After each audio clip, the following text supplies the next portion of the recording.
तो देखो हमारा जो तथ्य रहेगा, चूंकि हम उत्तरी अमेरिका महाद्वीप का अध्ययन कर रहे हैं, जिसको इंग्लिश में नॉर्थ अमेरिका कॉन्टिनेंट कहते हैं, तो मैं थोड़ा सा कनाडा और अमेरिका इसके बारे में कुछ महत्वपूर्ण से तथ्य और बता देता हूं, जो कई बार एग्जाम में पूछे जाएंगे। पहले मैं कनाडा की बात करता हूं। तो मैं पहले ही बता चुका हूं, कनाडा के विषय में एक बेहतर जानकारी याद रखनी है कि क्वेश्चन पूछा जाता है कि उत्तरी अमेरिका का क्षेत्रफल की दृष्टि से सबसे बड़ा देश कौन सा है, तो याद रखेंगे कनाडा। लेकिन ये भी बात याद रखनी है कि चूंकि क्षेत्रफल की दृष्टि से दुनिया का सबसे बड़ा देश है ये रूस, तो दुनिया का दूसरा क्षेत्रफल की दृष्टि से सबसे बड़ा देश भी कनाडा है, ये भी बात याद रखेंगे। उसके बाद कनाडा के विषय में और क्या याद रखना है कि आप यहाँ पर मैप में देख रहे होंगे ध्यान से कि दुनिया का एकमात्र देश दिखाई देगा कनाडा, जिसकी समुद्री सीमा सबसे अधिक है। आप देखेंगे चारों तरफ से ये लगभग ये ज्यादातर समुद्र से मिला हुआ है। तो प्रश्न एग्जाम में बनेगा कि वह कौन सा देश है जिसकी समुद्री सीमा संसार में सबसे अधिक है। अब चूंकि कनाडा की अधिक है और हम नॉर्थ अमेरिका का अध्ययन कर रहे हैं, तो हमें जानकारी होनी चाहिए।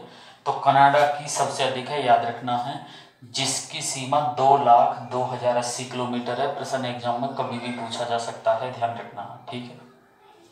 उसके बाद बात करते हैं, तो जैसा कि कई बार हम देख रहे हैं कि कनाडा और संयुक्त राज्य अमेरिका, ये दो बड़े देश हैं उत्तरी अमेरिका के। अगर हम तीसरे की बात करें तो मैक्सिको है, ठीक है।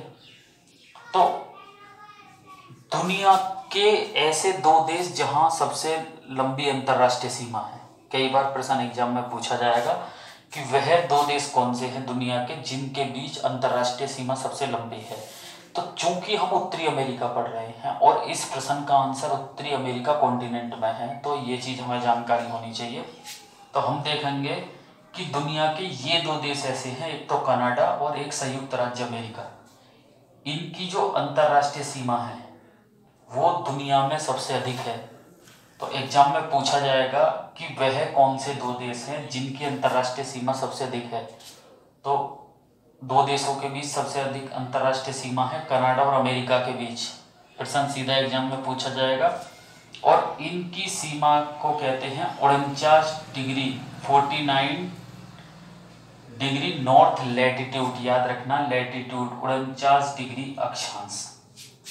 कई बार प्रश्न एग्जाम में पूछा जाएगा कि 49 डिग्री अक्षांश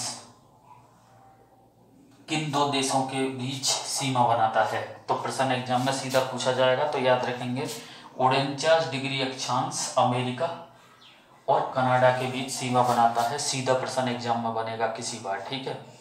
तो जैसा कि मैंने बताया है, कई बार प्रश्न एग्जाम में और क्या पूछा जाएगा, तो ये जो आप साइड देख रहे होंगे, इस साइड पर उत्तरी अमेरिका महाद्वीप की जो सबसे लंबी पर्वत श्रृंखला है जिसका नाम है रॉकी। तो रॉकी जो पर्वत श्रृंखला है जो उत्तरी अमेरिका महाद्वीप की सबसे लंबी पर्वत श्रृंखला है।